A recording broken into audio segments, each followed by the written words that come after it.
When I was 14, my mom took me to the zoo to look at some animals. We walked up to the chimpanzee exhibit and saw this brown and white chimpanzee. It came up to me and I started patting it and then it stole my phone and ate it. I started calling the zookeepers but they were busy, so I broke into the chimpanzee cage and punched that bitch in the face. We started fighting and it was pulling my hair but I rocked that hoe. The zookeepers managed to get my phone out of the chimpanzee's stomach and we got escorted out. They sued us and we are now facing charges for harming.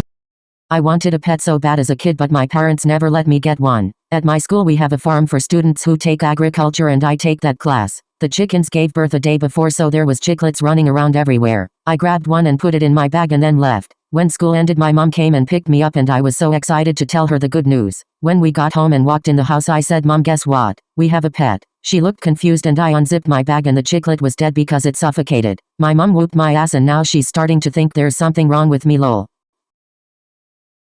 One time I went over to my friend's house and we just hung out and ate some pasta. I'm lactose intolerant and I didn't know the pasta sauce contained like a lot of cream and milk and cheese. It hit me so suddenly while I was sitting on my friend's bed. She was in the bathroom so I couldn't go in there. I took the biggest, most fattest, stinkiest shit on her bed. The shit was so big you could see it from Google satellite. I covered it with her blankets and I snuck out the window and ran to my house. I lived one street away. 10 minutes later I got a text from my friend saying she jumped in bed and my shit splattered all over her floor and walls. A week later she told me she had to throw away her blankets and bed sheets. Her parents had to buy her a brand new mattress and repaint the walls because my shit stained them and left a permanent smell. They had to replace her carpet too. After that she never spoke to me again. One time in 6th grade there was this teacher named Miss Cabbage. No joke, Cabbage was literally her name. She was the biggest bitch ever and she was extremely racist. She'd always tell Asians and Middle Easterners to go back on a boat to where they came from. Me and a bunch of kids who were witnesses to it every day had enough and we all went to the principal's office and reported her. We all brought a cabbage to school the next day and hid it in our bags. As you could expect, Miss Cabbage got fired and she told us she will no longer be working here. Everyone started cheering and as she was walking out we all threw cabbages at her. One hit her head really hard and she fell face first on the concrete pavement and broke her tooth. All students who brought cabbages got suspended but it was so worth it. Dental work is expensive. I am not vegan. I am complete bullshit. What the fuck is wrong with vegan? How the fuck can you be vegan? I'm going to take the baby boy chicks and put them in a blender and crush them alive. One time in 10th grade we had a fire drill so we did our usual instructions and walked to our grass field. Our teachers formed our line and shit when all of a sudden we started hearing huge explosions inside the school. Me and my friends started freaking out and my teacher said, "If you don't shut up I'm going to make you walk back inside the school." Like what? Me and my friend thought no way honey cakes, there's no way I'm going to stay here if there's bombs in my presence, so I started walking to the gate and my teacher leaped on me so I wouldn't go anywhere. When we both got up she grabbed my arm and tried walking me inside the school building while there were still huge explosions. Another teacher came screaming at the teacher to let go of me. The teacher that saved me hugged me and we reported that other teacher. She never got fired and she's still my teacher now. MissKarenEnglishTeacher.com. Yeah! 3, 2, 1, sing! La la la la la la la. Hello, students. Today I'm going to teach you another sentence in English. First, let's read. Can I go to the...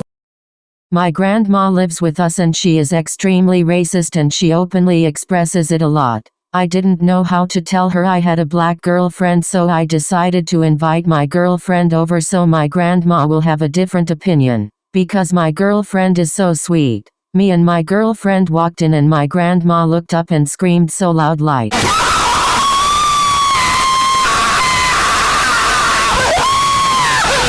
My girlfriend started crying because she was scared and then my grandma collapsed on the floor. She died seconds after because she had a seizure and my girlfriend had to watch my grandma be carried out by the paramedics. When I was 10 the movie Twilight came out and I noticed how quirky and mysterious Bella was and everyone wanted to be her friend, so I wanted to act like her. In the movie she got bitten and sucked by Edward so she wouldn't die. When school came I'd sit alone and start staring at people and acting shy and nervous to whoever talked to me. A teacher asked me if I'm okay because I look a little stressed. I told her promise not to tell anyone and she said she promises. I said I almost died at home so my parents started sucking my body and her face turned to so much fear. She took me to the principal's office and called the police, and I had to explain to them that if my parents didn't suck my body I would have died. I got sent home and the police had to talk to my parents, and they explained to the police that I was watching Twilight too much lol. Since I was little I've always been scared of cheese. I don't know why, but the look and the smell always sent shivers down my spine and I'd start crying. My parents made it aware to my school that I have a really unnormal fear for cheese and to please don't ever put or let anyone put cheese near me. My teacher announced to my new class that I'm terrified of cheese and to never eat cheese around me. The next day I showed up to school and I walked into class and these bitches were lined up like they were expecting me. My whole class remembered what my teacher said and they all brought cheese to school and started throwing it at me. I had a heart attack and was rushed to the hospital. I woke up and was diagnosed with turophobia, which is a fear of cheese. I am now homeschooled because my school was certain the bullying wouldn't stop and that it would be safer for me. When I was in school we had a furry. Her name was Olga and she'd come to school in a fox mask every day and start licking everything. She had a favorite licking spot near the window because she said it was salty there. We all thought it would be funny to put the strongest super glue there so when she licked it she'd get stuck. Olga came running into class and ran straight to that spot and she started licking it. A few seconds later we heard a scream and her tongue was stuck really badly. The teacher kept trying to calm Olga down but she didn't listen and she pulled back so hard and like a quarter of her tongue came off. She started screaming again and she got rushed to the hospital. She didn't come to school for a week and she came back and wouldn't talk to anyone because she couldn't. She wouldn't wear her fox mask and she wouldn't lick anything anymore. Obviously, we literally ruined that girl's life and she has to grow up without a tongue and she can't talk ever again. I feel so bad.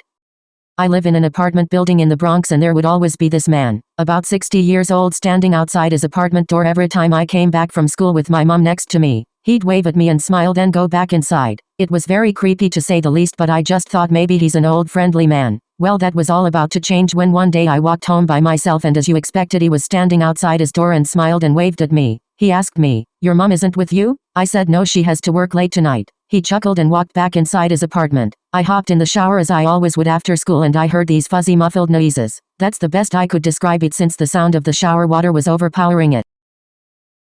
I finished showering and got out and the sound became much clearer. It sounded like a drill very very close to me. I'm not even wearing a towel, I'm just naked and looking around my bathroom and then I found it. A small hole on my bathroom wall, very noticeable. I looked inside the wall to be greeted by another person's eye. I started screaming and ran to my room on the phone with the police. Seconds later I heard banging on my front door from the creepy man that smiles at me every day, saying not to call the police and that it wasn't him. One good thing about the Bronx is the police show up very quickly. Only 2 minutes after I called the police showed up and arrested the man. The police informed me that he has been charged with rape 3 times beforehand. I'm glad he's locked up and I hope these uncomfortable memories fade.